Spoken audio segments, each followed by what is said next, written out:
मैनपुरी।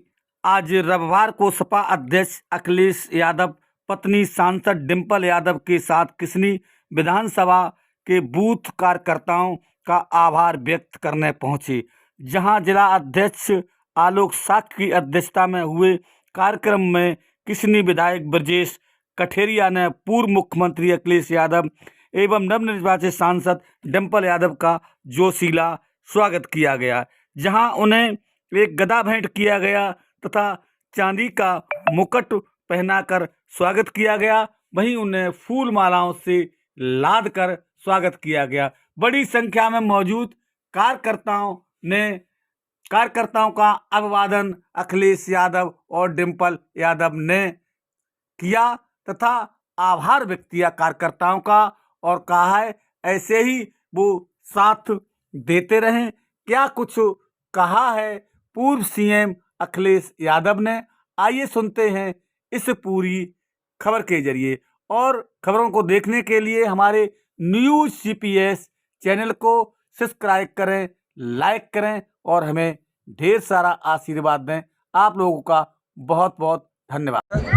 जिन प्रत्याशी को टिकट दी गई थी वो बताएं कि किस RSS के नेता या बीजेपी के नेता के कहने से टिकट दी गई थी, क्योंकि उन्होंने वो उस प्रत्याशी को पार्टी से बाहर निकाला था बड़े आरोप लगा करके। उन्हें इस जीत से निराशा नहीं होनी चाहिए। ये समाजवादियों की जीत नहीं है, ये बाबा साहब भीमराव अम्बेडकर जी के सिद्धांतों की, डॉक्टर राम मनोहर लोहिया जी के सिद्धांतों की, और जो नेताजी ने सबका सम्मान लेकर के मेल जोल की राजनीति की, सौहार्द की राजनीति की, नेताजी की जो अगड़े पिछड़े सबको साथ लेकर के चलने की राजनीति, उसकी जीत हुई है। ये जो बहुजन समाज पार्टी की नेता जो कह रही हैं, मुझे उनके बारे में कुछ नहीं कहना है।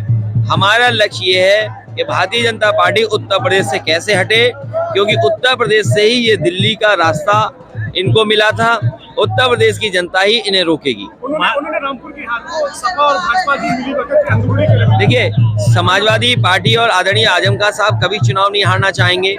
उन्हें इलेक्शन के खिलाफ बोलना चाहिए, इलेक्शन कमीशन के खिलाफ। किस तरीके से वहाँ के मतदाता और खासकर मुसलमान भाई वोट डालने ना आ जाएं, उनके कैसे नुकसान पहुंचा जाए।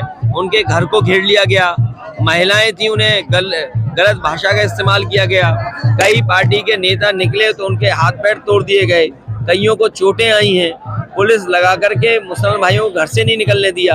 ये कहना चाहिए इन्हें। और मैंने तो कहा है कि इलेक्शन कमीशन को समय समय पे वो वीडियोस हम लोगों ने दिए हैं, उन वीडियोस को देख करके इलेक्शन कमीशन इस चुनाव को निरस्त कर दे। खतौली विधानसभा पर भी उन्होंने कहा कि खतौली विधानसभा पर जो बीजेपी की हार हुई है वो भी संदेह के घेरे में है। देखिए, मैं उनके बारे में इसलिए नहीं बोलूँगा क्योंकि वो बीजेपी के सारे पे काम कर रही हैं। बहुजन समाज पार्टी बीजेपी के सारे पे काम कर रही है।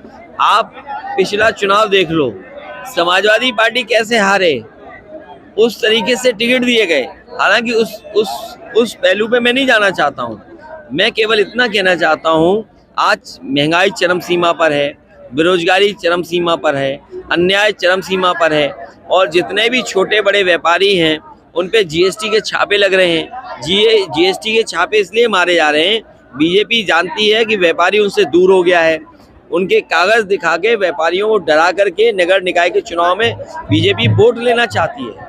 वोट लेने के चक्कर में व्यापारियों पे छापे पड़ रहे हैं। भारतीय पार्टी कह रही मैनपुरी में समाजवादी पार्टी 150 करोड़ रुपए से चुनाव लड़ा है। देखिए, आप पत्रकार साथी हो, मैनपुरी और पूरे उत्तर प्रदेश में आज ठेका कौन कमा रहा है? ठेका कौन कमा रहा है?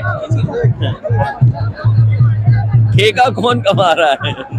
आप जो आरोप लगा रहे हैं समाजवादियों पे, ये बीजेपी के लोग घबरा गए हैं, क्योंकि हर वर्ग के लोग समाजवादी पार्टी के साथ चले गए हैं और हर वर्ग ने मदद की है, चाहे अगड़े हो, पिछड़े हो, ठाकुर समाज हो, ब्राह्मण समाज हो, पिछड़ा समाज हो, अति पिछड़ा समाज हो, दलित समाज हो, हमारा बाबा साहब भीमराव अम्बेडकर जी को मानने वाले लोग हों, मुस्लिम समाज हो, सबने मदद की है।